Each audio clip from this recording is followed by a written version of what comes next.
Gautam Neurocare, brain stroke, migraine, fits, brain and spine surgeries की best neurosurgeon. AP CM YS Jagan కు మరో చెల్లెలు shock ఇవ్వబోతున్నారా?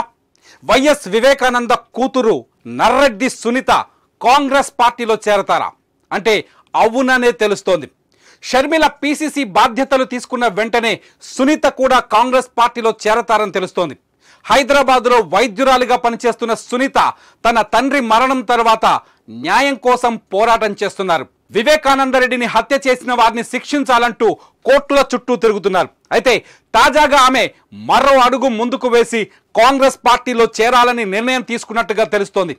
Sharmila ఏపీలో PCC అధ్యక్షురాలుగా చక్రం తిప్పబోతున్న సమయంలో సునీత కూడా కాంగ్రెస్ లో జాయిన్ అవ్వాలనుకోవటం ఇప్పుడు రాజకీయ వర్గాల్లో చర్చనీయాంశంగా మారింది. గతంలో జగన్ కాంగ్రెస్ పార్టీ నుంచి బయటకు వచ్చినప్పుడు వివేకానందరెడ్డి కాంగ్రెస్ లోనే ఉన్నారు. సొంత కుటుంబ సభ్యులపైనే ఆయన కాంగ్రెస్ పార్టీ నుంచి పోటీ చేశారు. అయితే ఇప్పుడు షర్మిల కాంగ్రెస్ పార్టీలోకి రావడంతో తను కూడా కాంగ్రెస్ పార్టీలో చేరాలని సునీత నిర్ణయించుకున్నట్టు తెలుస్తోంది. వివేకానందరెడ్డి హత్య కేసులో వైఎస్ అవినాష్ రెడ్డికి వ్యతిరేకంగా తన స్వరాన్ని వినిపిస్తున్న వైఎస్ సునీత ఇప్పుడు రాజకీయంగా కూడా పోరాటం చేయాలని నిర్ణయించుకున్నట్టుగా తెలుస్తోంది. ఒకవేళ కాంగ్రెస్ పార్టీలో చేరితే ఆమె రాబోయే ఎన్నికల్లో కూడా పోటీ చేస్తారని తెలుస్తోంది.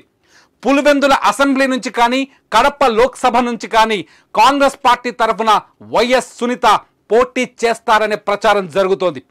ఇప్పటికే వైఎస్ షర్మిల కాంగ్రెస్ లో చేరటం, ఆమెకు పీసీసీ బాధ్యతలు కూడా అధిష్టానం అప్పజెప్పడంతో జగన్ కు షర్మిలకు మధ్య విభేదాలున్నాయనే చర్చ రాజకీయ వర్గాల్లో పెరిగిపోయింది.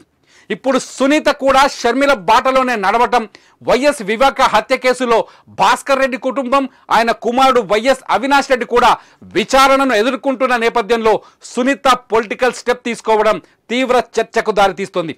ఇదిలా ఉంటే ఏపీ కాంగ్రెస్ అధ్యక్షురాలుగా బాధ్యతలు తీసుకుంటున్న వైఎస్ షర్మిల కూడా రాబోయే అసెంబ్లీ ఎన్నికల్లో కడప జిల్లా నుంచే పోటీ చేస్తారని తెలుస్తోంది.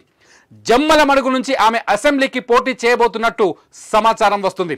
నిజానికి షర్మిలకు కర్ణాటక నుంచి రాజ్యసభ సీటు ఇస్తారనే చర్చ జరిగినా అవన్నీ ఏపీ ఎన్నికల తరువాతి అంశాలు అని రాజకీయ వర్గాల్లో చర్చిస్తున్నారు. ఏపీ ఎన్నికల తర్వాత పరిస్థితులను బట్టి షర్మిలకు రాజ్యసభ సీటు ఇవ్వాలా వద్దా అన్నది నిర్ణయిస్తారన్నది ప్రచారం. అదే జరిగితే ఏపీ రాజకీయాల్లో ఊహించని పరిణామాలను చూడాల్సి వస్తుందనే అభిప్రాయాలు వ్యక్తమవుతున్నాయి. నర్రెడ్డి సునీత ప్రస్తుతం హైదరాబాద్లో డాక్టర్గా పనిచేస్తున్నారు. వివేకానందరెడ్డి హత్య తర్వాత ఆమె తండ్రి కోసం న్యాయ పోరాటం చేస్తున్నారు. ఇటు వివేక హత్య కేసుపై సిబిఐ విచారణ కొనసాగుతోంది. ఈ నేపథ్యంలో సునీత కూడా రాజకీయ రంగ ప్రవేశం చేయటం ఏపీ పాలిటిక్స్ ను షేక్ చేస్తుందని చెప్పాలి.